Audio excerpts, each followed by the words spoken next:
India Zimbabwe 5 മത്സര പരമ്പരയിലെ മൂന്നാം ടി20 ഇന്ന് സിംബാബ്വെയിലെ ഹരാര സ്പോർട്സ് ക്ലബ്ബ് സ്റ്റേഡിയത്തിൽ നടന്നു. മത്സരം ഇന്ത്യ 23 റണ്ണിന് ജയിച്ച് പരമ്പരയിൽ 2-1 എന്ന നിലയിൽ തിരിച്ചു വന്നിരിക്കുകയാണ്. ആദ്യം ടോസ് ലഭിച്ച Indian captain Shubman Gill batting തിരഞ്ഞെടുക്കുകയായിരുന്നു. പല മികച്ച മാറ്റങ്ങളുമായാണ് ഇന്ന് ടീം പ്രഖ്യാപിച്ചത്.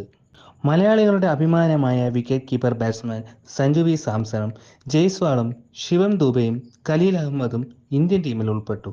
വേൾഡ് കപ്പ് ട്രോഫിയുമായി നാട്ടിലേക്ക് മടങ്ങുന്നതുകൊണ്ട് സീരീസിലെ ആദ്യത്തെ 2 മത്സരങ്ങളിൽ നിന്നും ഇവരെ മാറ്റി നിർത്തുകയായിരുന്നു. ആദ്യം ബാറ്റ് ചെയ്യാനിറങ്ങിയ ഇന്ത്യയ്ക്കായി ക്യാപ്റ്റൻ ശുഭ്മാൻ ഗില്ലും ജയ്സ്വാളും മികച്ച തുടക്കമാണ് നൽകിയത്. ഗിൽ 49 ബോളിൽ നിന്നും 66 റണ്ണും ജയ്സ്വാൾ 36 റണ്ണുമാണ് നേടിയത്. ശേഷം വന്ന കഴിഞ്ഞ മാച്ചിൽ സെഞ്ചുറി നേടിയ അഭിഷേക് ശർമ്മ പക്ഷേ ഈ മാച്ചിൽ നിരാശപ്പെടുത്തി.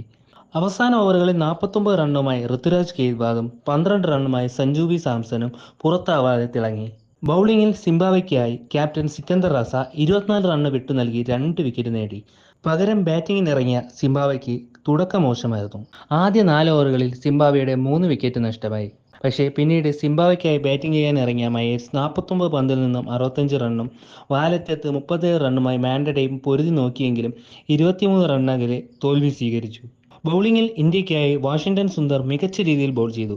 4 ഓവറിൽ വെറും 15 റണ്ണ് മാത്രം വിട്ടു നൽകി 3 വിക്കറ്റാണ് നേടിയത്. കൂടാതെ ആവേശ് ഖാനും 2 വിക്കറ്റ് നേടി.